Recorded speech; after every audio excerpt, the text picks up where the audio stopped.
ঘরে থাকা মাত্র ২টি উপকরণে এবং কোনো দই বীজ এবং টক দই ছাড়াই যে বাসায় এত সুন্দর পারফেক্ট দই বানানো যায়, আগে যদি জানা থাকতো বিশ্বাস করেন কখনো বাইরের মিষ্টি দোকান থেকে দই কিনে খেতাম না। আমার রেসিপি ফলো করে তোমরাও বাসায় দই বানাতে পারবে। আমার কাছে মনে হয় পৃথিবীর যত সহজ রেসিপি আছে তার ভিতরে এই দই বানানোটা সব থেকে বেশি সহজ। তো চলো রেসিপিতে যাওয়া যাক।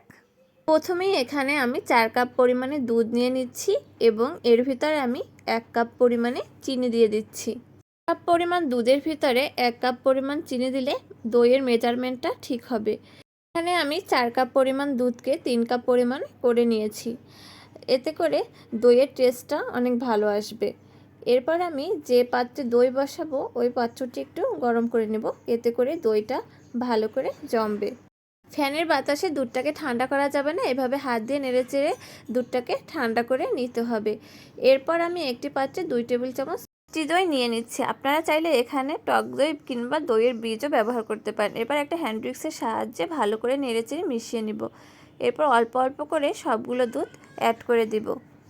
দুধ অ্যাড করা হয়ে গেলে এবার হ্যান্ড উইক্সের সাহায্যে আমি এটার উপরে বাবলস ক্রিয়েট করব, এতে করে দইটা অনেক ভালো এবং পারফেক্ট হবে। এরপর আমি সেই গরম করা পাত্রের ভিতরে উষ্ণ গরম দুধটা ঢেলে দিচ্ছি এবং একটা ঢাকনা দিয়ে ঢেকে দিচ্ছি। এই দইটা আমি আপনাদেরকে সনাতন পদ্ধতিতে বানিয়ে দেখাবো, তাই আমি এখানে একটি কম্বল দিয়ে ঢেকে দিচ্ছি দইটার উপরে।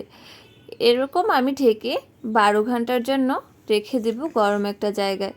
এই যে 12 ঘন্টা পর ফিরে এসে আমার দইটা রেডি হয়ে গিয়েছে। আপনারাও বাসায় অবশ্যই ট্রাই করবেন। আল্লাহ হাফেজ।